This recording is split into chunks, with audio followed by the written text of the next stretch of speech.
आखिरकार वही हुआ जिसका डर था। चले तो थे गृह मंत्री अमित शाह बंगाल में ऑपरेशन सिंदूर के नाम पर राजनीति करने, लेकिन अब ये राजनीति उन पर ही उल्टी पड़ती नजर आ रही है। और इतना ही नहीं, बल्कि आपको ये भी बता दें कि अमित शाह के बड़बोलेपन की वजह से चुनाव से ठीक पहले बीजेपी को बंगाल में एक बड़ा झटका लगता नजर आ रहा है।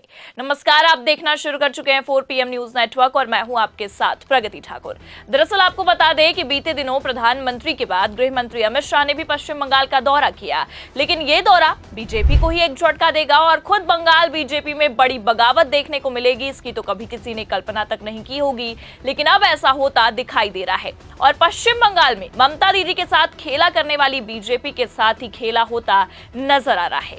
तो फिलहाल कैसे अमित शाह के एक बड़बोलेपन ने बीजेपी की लुटिया डुबो दी है, आपको तस्वीरों समेत खबरें भी दिखाएंगे और क्यों अब खुद बीजेपी के साथ ही एक बड़ा खेला होता दिखाई दे रहा है, उस पर भी आएंगे। लेकिन इन सबसे पहले आप जागरण की एक खबर देखिए। इसमें लिखा है, पहले सीएम ममता से मुलाकात, अब अमित शाह के कार्यक्रम से दूरी। बंगाल में दिलीप घोष को लेकर अटकलें हुई तेज। तो दिलीप घोष बीजेपी के कोई छोटे मोटे नेता नहीं है। कई बार इनकी तस्वीरें पीएम मोदी के साथ भी देखी गई हैं। कई बार ये भरे मंच पर मोदी के बगल में बैठकर बातचीत करते भी नजर आए हैं। लेकिन अब मामला काफी बदल चुका है और काफी भयंकर भी होता नजर आ रहा है। ये तस्वीरें आप अपनी फुल स्क्रीन पर देखिए। इसमें साफ दिखाई दे रहा है कि बीजेपी के दिग्गज नेता अब मोदी या शाह के साथ नहीं, बल्कि खुद ममता दीदी के साथ नजर आ रहे हैं। उसी ममता दीदी के साथ जिसके बारे में भरे मन से अमित शाह ने न जाने कितनी भद्दी भद्दी चीजें बोली हैं। खबर देखिए, आप हमारे पास मौजूद है। इसमें लिखा भी है, आतंकवादी मारे गए तो दीदी के पेट में हुआ दर्द, शाह ने ममता बनर्जी पर बोला हमला। आगे खबर में लिखा है, पश्चिम बंगाल में बीजेपी कार्यकर्ताओं की बैठक को संबोधित करते हुए केंद्रीय गृह मंत्री अमित शाह ने कहा, अगर दीदी यानी कि ममता बनर्जी में हिम्मत है तो वो बिना हिंसा के चुनाव लड़ने की कोशिश करे, उनकी जमानत जब्त हो जाएगी। ममता बनर्जी ने वोट बैंक के लिए तुष्टीकरण की सभी हदें पार कर दी हैं। पहलगाम में हमारे लोग मारे गए, ऑपरेशन सिंदूर के तहत हम 100 किलोमीटर पाकिस्तान के अंदर गए और उनके मुख्यालय को भी नष्ट कर दिया। 100 से अधिक आतंकवादियों को मारे गए और इससे दीदी के पेट में दर्द हुआ। उन्होंने एक राजनीतिक भाषण दिया और ऑपरेशन सिंदूर का विरोध किया। उन्होंने देश की करोड़ों महिलाओं की भावनाओं के साथ भी खेला है। पश्चिम बंगाल की बहनों और माताओं को आगामी चुनाव में ममता बनर्जी को सिंदूर का मूल्य सिखाना चाहिए। तो हर मन से सिंदूर की राजनीति करने वाली भाजपा, अब उनके आलाकमान ने पश्चिम बंगाल में भी मंच से यही कहा है। ममता दीदी को देश द्रोही बताने की पूरी कोशिश की गई है। और इतना ही नहीं, आप पहले अमित शाह का ये बयान सुनिए जिसमें वो क्या क्या कहते नजर आ रहे हैं। और अंत में सबसे बड़ी बात, मुस्लिम वोट बैंक को खुश करने के लिए ममता दीदी आपने ऑपरेशन सिंदूर का भी विरोध किया। तो भरे मन से अमित शाह ने पूरी तरह से ये बताने की कोशिश की है कि ममता दीदी ने मुस्लिमों के लिए ऑपरेशन सिंदूर का विरोध किया है।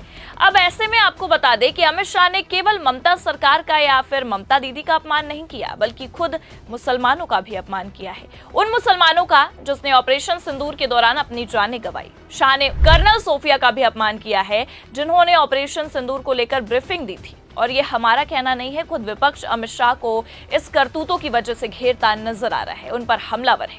खैर, यहाँ चौंकने वाली बात यह है कि अमित शाह की इन करतूतों की वजह से खुद मोदी के ही नेता बीजेपी से नाराज होते चले जा रहे हैं। और इतना ही नहीं, हैरानी की बात यह है कि अब ममता सरकार से उनकी नजदीकियां बढ़ती दिखाई दे रही हैं। खबर देखिए आप जी न्यूज की। इसमें लिखा है, बंगाल के बीजेपी में बगावत, अमित शाह की रैली और मीटिंग में नहीं दिखे दिग्गज नेता, हल्ला हुआ तो खुद खोली सारी पोल। तो अब हल्ला भी हो चुका है कि बीजेपी में बगावत हो चुकी है और अब पोल भी खुल चुकी है। क्योंकि दरअसल आपको बता दें कि ये पहली बार नहीं है जब दिलीप घोष किसी बड़े नेता के कार्यक्रम में नहीं दिखे। इसके पहले भी वो पीएम मोदी के कार्यक्रम में नहीं शामिल हुए थे, जिसके बाद राज्य में राजनीतिक हलचल काफी तेज थी। और अब एक बार फिर दिलीप घोष ने अमित शाह के कार्यक्रम से खुद को नदारत रखकर ये दिखा दिया है कि खेला अपनी चरम सीमा पर पहुंच गया है। लेकिन यहाँ सबसे चौंकाने वाली बात यह है कि इस बार घोष का बकायदा बयान भी निकलकर सामने आया है। देखिए खबर, इसमें लिखा भी है, दिलीप घोष से जब पूछा गया कि आप अमित शाह के कार्यक्रम से नदारत क्यों रहे, इस पर दिलीप ने कहा कि मेरा पूरे दिन का कार्यक्रम था, मुझे इस मीटिंग में बुलाया गया नहीं।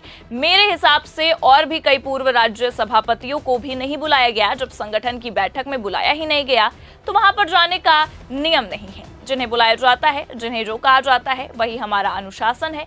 मुझे बुलाया नहीं गया, इसलिए मैं वहां नहीं गया।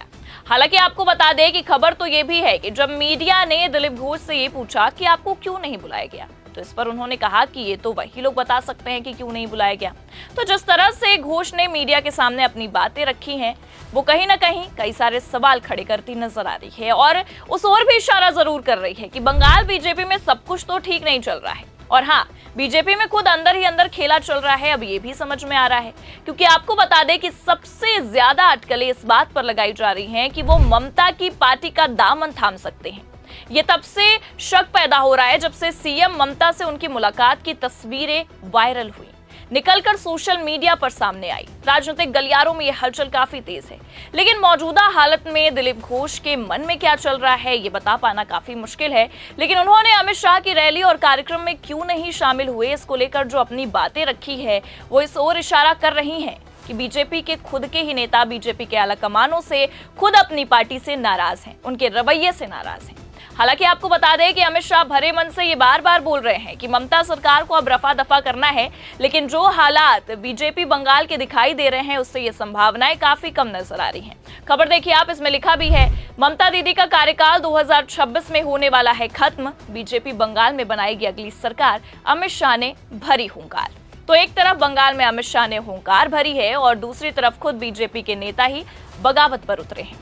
और सबसे बड़ी बात यह है कि विपक्षी गठबंधन और विपक्ष के साथ वो मिल रहे हैं। इससे ये साफ समझ में आ रहा है कि आने वाले बिहार चुनाव के बाद जो पश्चिम बंगाल का चुनाव होने वाला है उसमें भी बीजेपी के लिए किसी झटके से कम जो तस्वीरें हैं वो निकलकर सामने आने वाली हैं, क्योंकि दिग्गज नेता का मोदी शाह दोनों के कार्यक्रम से नदारद रहना अपने आप में कोई छोटी बात नहीं है। ये इस ओर साफ इशारा कर रही हैं कि खेल और राजनीति अब अपनी चरम सीमा पर पहुंच गई है, क्योंकि एक और बीजेपी ऑपरेशन सिंदूर के नाम पर वोट मांग रही है, विपक्ष को देशद्रोही बताने में लगी है, तो वहीं दूसरी तरफ खुद बीजेपी नेता बीजेपी के इस रवैये से बीजेपी का ही दामन छोड़ने पर उतर आए हैं। हालांकि अभी इसकी कोई ऑफिशियली घोषणा तक नहीं की गई है, लेकिन जो हालात और जिस तरह से आप देख सकते हैं तस्वीरें भी निकलकर सामने आ रही हैं वो इस ओर इशारा कर रही हैं कि ये खेला होने वाला है। तो फिलहाल आपको क्या लगता है, ये मुलाकात और ये नाराजगी बंगाल में एक नए खेल की ओर इशारा कर रही है? क्या बीजेपी नेता जिस तरह से मोदी शाह के कार्यक्रम से नदारद रहे वो इस ओर इशारा कर रही है कि अब बंगाल बीजेपी में एक बड़ी बगावत होने वाली है? अपनी राय कमेंट करके जरूर बताएं। ये खबर आपको कैसी लगी, लाइक और शेयर जरूर करें, और अगर चैनल पर नए हैं तो सब्सक्राइब और ज्वाइन करना ना भूलें। देखते रहिए 4 PM न्यूज नेटवर्क। नमस्कार।